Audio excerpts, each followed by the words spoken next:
Hello friends. तो आज के इस वीडियो में हम एक्यूट किडनी डिजीज़ के बारे में पढ़ेंगे, जिसको हम सिंपली क्या बोलते हैं, AKD, acute kidney disease. So without wasting any time let us start. सबसे पहले हम क्या देखेंगे कि जो एक्यूट किडनी डिजीज़ होती है, ठीक है, इसमें क्या होता है कि sudden decline in kidney function.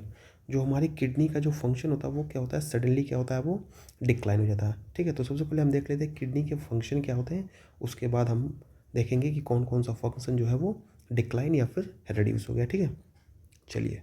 तो सबसे पहले जो किडनी है ना, वो क्या करती है, हमारा जो है ये फिल्ट्रेशन का काम करती है। ठीक है, फिल्ट्रेशन का काम करती है, जिसमें क्या फिल्टर करती है, हमारे वेस्ट को। ठीक है, उसके साथ साथ जो है क्या करती है, ये कंट्रोल करती है किसको, हमारे ब्लड प्रेशर को।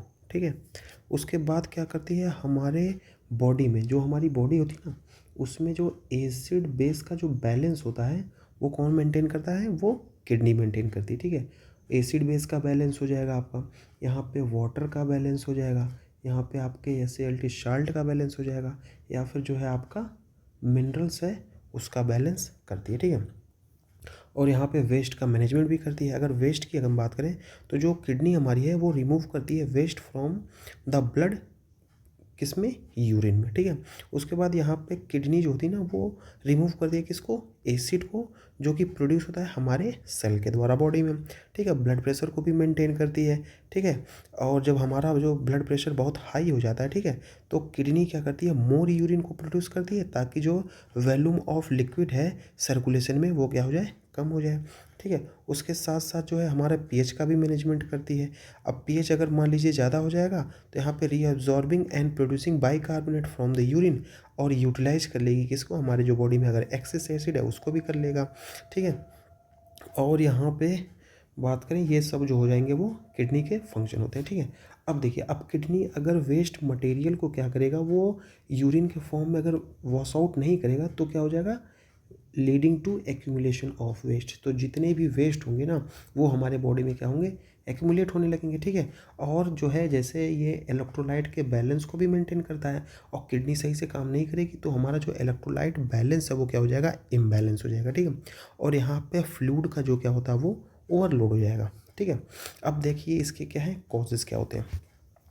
तो इसके मेनली जो है वो 3 कॉज होते हैं। एक हो जाएगा आपका प्री रीनल कॉज, एक हो जाएगा आपका इंट्रिंसिक कॉज, और एक हो जाएगा आपका पोस्ट रीनल कॉज। तो प्री रीनल कॉज में सबसे पहले आपका आता है डिहाइड्रेशन। डिहाइड्रेशन क्या होता है, डिहाइड्रेशन क्या है, एक ऐसी कंडीशन होती है ना, जिसमें क्या होता है कि जो हमारा बॉडी है वो हमारे बॉडी से जो है वाटर का एक्सेस लॉस हो जाता है। ठीक है, या तो वाटर बोल सकते हैं या फिर जो है फ्लूइड बोल सकते हैं, तो उसको हम क्या बोलते हैं, dehydration. Heart failure, heart failure भी जो है इसका एक कॉज होता है। हार्ट फेलियर का मतलब होता है कि जब हमारा जो हार्ट होता है ना, वो इनफ ब्लड को पंप नहीं कर पाता जितना हमारे बॉडी को नीड होती है, उस कंडीशन में क्या होता है, हार्ट फेलियर हो जाएगा। फर्स्ट डिहाइड्रेशन, सेकंड जो है वो आपका हार्ट फेलियर, और तीसरा जो आता है आपका शॉक। अगर हम शॉक की बात करें तो शॉक क्या होता है, एक तरह की लाइफ थ्रेटनिंग कंडीशन होती है, जिसमें क्या होता है कि जो हमारी बॉडी है ना, उसको इनफ अमाउंट में ब्लड फ्लो नहीं मिलता है, तो हमारी बॉडी किस में चली जाती है, शॉक में चली जाती है। उसके बाद हम बात करेंगे इंट्रिंसिक कॉज की। तो सबसे पहला जो कॉज है वो क्या है, ग्लोमेरुलोनेफ्राइटिस। ग्लोमेरुलोनेफ्राइटिस क्या होता है, ये एक तरह का इन्फ्लेमेशन होता है जो कि डैमेज है, जो हमारी फिल्टरिंग, मतलब जो है नॉर्मली किडनी में क्या होता है कि फिल्ट्रेशन का काम होता है, इसमें क्या हो जाएगा, जो फिल्ट्रेशन का जो काम करते हैं उसमें क्या हो जाएगा, इन्फ्लेमेशन और डैमेज हो जाएगा। कहाँ पे, जो पार्ट है किसका, किडनी का, और किडनी में भी स्पेशली ग्लोमेरुलाई, वहाँ पे क्या हो जाएगा आपका इन्फ्लेमेशन और डैमेज हो जाएगा। उसकी वजह से क्या हो जाएगी, यहाँ पे फिल्टरिंग जो हो जाएगी वो नहीं हो पाएगी। उसके बाद हम बात करेंगे किसकी, इश्कीमिया क्या होता है। ठीक है, फर्स्ट कॉज ये हो गया। सेकंड कॉज जो है वो आपका इश्कीमिया। इश्कीमिया क्या होता है कि lack of blood supply to the part of the body. इसमें क्या होता है ना कि ब्लड जो है सप्लाई का जो है वो मतलब लैक, लैक का मतलब होता है कमी हो जाना। ठीक है, उसको हम बोलते हैं इश्कीमिया। उसके बाद हम बात करेंगे टॉक्सिन्स। टॉक्सिन क्या है, टॉक्सिन जो है ना एक तरह के केमिकल सब्सटेंस होते हैं जो कि प्लांट या फिर एनिमल के द्वारा जो है वो रिलीज़ किए जाते हैं, जो कि पॉइजनस होते हैं हमारे लिए, उसको हम क्या बोलते हैं, टॉक्सिन्स। उसके बाद हम बात करेंगे post renal cause. Post renal cause में जो है आपका ऑब्स्ट्रक्शन। अब obstruction in the form of stone भी हो सकता है, या फिर ट्यूमर हो गया हो, या फिर जो प्रोस्टेट का इन्लार्जमेंट हो गया हो, उसके वजह से क्या हो जाएगा, जो किडनी का फंक्शन है वो रिड्यूस या फिर कम हो जाएगा। ठीक है, उसके बाद बात करेंगे हम किसकी, पैथोफिजियोलॉजी की। ठीक है, तो इसमें क्या होता है, यहाँ पर रिड्यूस्ड किडनी परफ्यूजन, यहाँ पर किडनी का जो परफ्यूजन है वो रिड्यूस हो जाएगा, या फिर डायरेक्ट डैमेज, यहाँ पे इम्पेयर फिल्ट्रेशन, या फिर जो है डायरेक्ट डैमेज हो जिसकी वजह से जो है फिल्ट्रेशन जो है वो उसका इम्पेयरमेंट हो जाएगा। फिल्ट्रेशन का इम्पेयरमेंट होगा, उसकी वजह से क्या हो जाएगा, लीडिंग टू यहाँ पे वेस्ट का एक्यूमुलेशन, क्योंकि नॉर्मली जो किडनी का फंक्शन है वो वेस्ट को रिमूव करना है, एक्सेस वेट को। जैसे यूरिन है, यूरिन में जो है आप मान लीजिए कोई दवाइयाँ लेते हैं, ठीक है, तो वो भी मेटाबोलाइज होकर जो है लीवर के थ्रू वॉश आउट हो जाती है। अगर मान लीजिए कोई आपने मेडिसिन ली और किडनी प्रॉपर तरीके से वर्क नहीं कर रही है, तो वो जो ड्रग बाहर जाना चाहिए मेटाबॉलिज्म के बाद, वो क्या हो जाएगा, बॉडी में एक्यूमुलेट हो जाएगा, उसकी वजह से क्या हो जाएगी, उसकी टॉक्सिसिटी हो जाएगी। ठीक है, तो किडनी का जो है प्रॉपर वे में फंक्शन करना बहुत ही इंपॉर्टेंट है हमारे बॉडी के लिहाज से। ठीक है, उसके बाद बात करें हम किसकी, यहाँ पे इलेक्ट्रोलाइट इम्बैलेंस की, यहाँ पे एंड एसिड बेस बैलेंस की। ठीक है, इसकी वजह से जो है हमारा पूरा सिस्टम गड़बड़ हो जाएगा। उसके बाद हम बात करें इसके साइन एंड सिम्टम्स की, तो सबसे पहला जो साइन आता है, जो सिम्टम्स है, वो क्या है, ओलिगो यूरिया। ओलिगो यूरिया का मतलब होता है लो यूरिन आउटपुट। लो यूरिन आउटपुट कितना कम होना चाहिए, तो अगर जो है यूरिन जो है वो 400 ml से कम है, 400 ml से कम है जो है ना, तो उसको हम बोलेंगे ओलिगो यूरिया। और एन यूरिया, ए का मतलब होता है एब्सेंट और यूरिया का मतलब होता है यूरिन, तो नो यूरिन। अब ये नो यूरिन कब बोलेंगे, अगर इसका जो कंसंट्रेशन है या फिर जो है ये 100 से कम हो।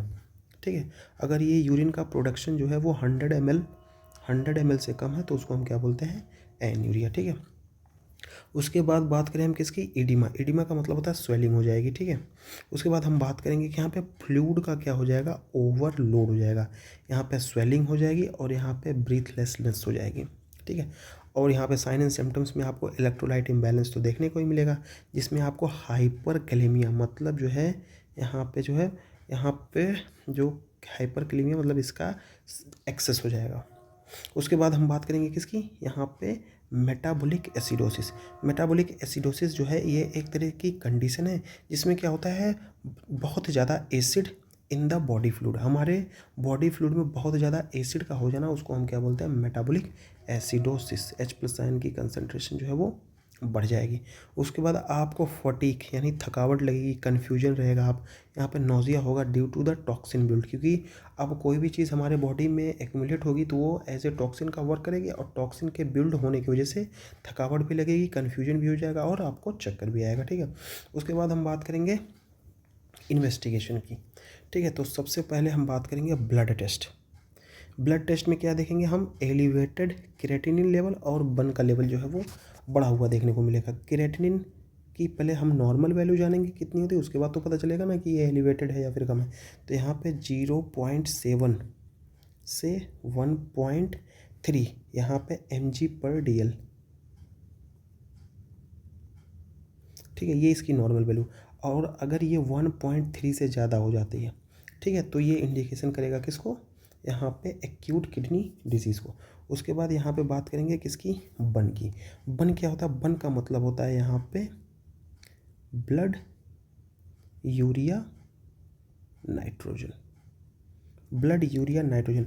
और इसकी जो नॉर्मल वैल्यू होती है वो आपकी जो 6 से 20 mg/dl रहती है, और अगर ये 20 mg/dl से एक्सेस में हो जाएगी तो ये इंडिकेट करेगा किसको, यहाँ पे आपके एक्यूट किडनी डिजीज। उसके बाद हम क्या करेंगे, यूरिन एनालिसिस करेंगे, जिसमें क्या देखेंगे आप, क्या बोलते हैं यहाँ पे, प्रोटीन यूरिया। प्रोटीन यूरिया की अगर हम बात करेंगे, ठीक है, तो प्रोटीन देखिए दो तरीके का होता है। प्रोटीन यूरिया का मतलब होता है कि जो यूरिन है उसमें क्या आ जाएगा, प्रोटीन। ठीक है, तो देखिए दो कंडीशन होती है, एक हो जाएगी आपकी नेफ्रोटिक सिंड्रोम, एक हो जाएगी आपकी नेफ्रोटिक सिंड्रोम, और एक हो जाएगी आपकी नेफ्राइटिक सिंड्रोम। तो नेफ्रोटिक सिंड्रोम की अगर बात करें तो इसमें अगर प्रोटीन की बात करें, प्रोटीन यूरिया की बात करें, तो इसमें ग्रेटर देन 2.5 ग्राम पर डे। अगर यूरिया मतलब जो यूरिन में अगर प्रोटीन की मात्रा 3.5 जो है ग्राम पर डे से ज़्यादा अगर है तो उसको हम बोलेंगे नेफ्रोटिक सिंड्रोम के केस में आती है। और अगर जो है यहाँ पे 3.5 से कम है तो इसको हम बोलेंगे नेफ्राइटिक सिंड्रोम। ये हम आगे देखेंगे, अभी नहीं, ठीक है। उसके बाद हम बात करेंगे किसकी, कास्ट की। तो यूरिन जब एनालिसिस करेंगे तो उसमें आपको डिफरेंट टाइप के कास्ट भी देखने को मिलेंगे, ठीक है। तो मैं यहाँ पे आपको कुछ कास्ट के बारे में बताता हूँ, ठीक है। तो सबसे पहले आता है आपका लिपिड कास्ट। जो लिपिड कास्ट है वो कहाँ पे आपको देखने को मिलेगा, नेफ्रोटिक, यहाँ पे नेफ्रोटिक सिंड्रोम में, ठीक है। उसके बाद हम बात करेंगे किसकी, आरबीसी कास्ट की। तो आरबीसी कास्ट आपको जो है यहाँ पे नेफ्राइटिक में देखने को मिलेगा, नेफ्राइटिक सिंड्रोम में। नेफ्रोटिक में लिपिड कास्ट, नेफ्राइटिक में जो है आरबीसी कास्ट। उसके बाद बात करेंगे हम एक डब्ल्यूबीसी कास्ट भी होता है। डब्ल्यूबीसी कास्ट की बात की जाए तो यहाँ पे डब्ल्यूबीसी जो कास्ट है वो कहाँ पे देखने को मिलेगा आपको, पाइलोनेफ्राइटिस, पाइलोनेफ्राइटिस में आपको डब्ल्यूबीसी कास्ट देखने को मिलेगा, ठीक है। उसके बाद एक होता है आपका वैक्सी कास्ट, वैक्सी कास्ट। तो वैक्सी कास्ट जो है वो आपको जो है क्रोनिक किडनी डिजीज़ में देखने को मिलेगा। और एक और होता है आपका पिगमेंटरी कास्ट बोलते हैं, या फिर जो है इसको muddy brown, muddy brown cast, pigmentary या फिर मडी ब्राउन कास्ट, जो कि आपको यूजली देखने को मिलेगा एक्यूट ट्यूबुलर नेक्रोसिस।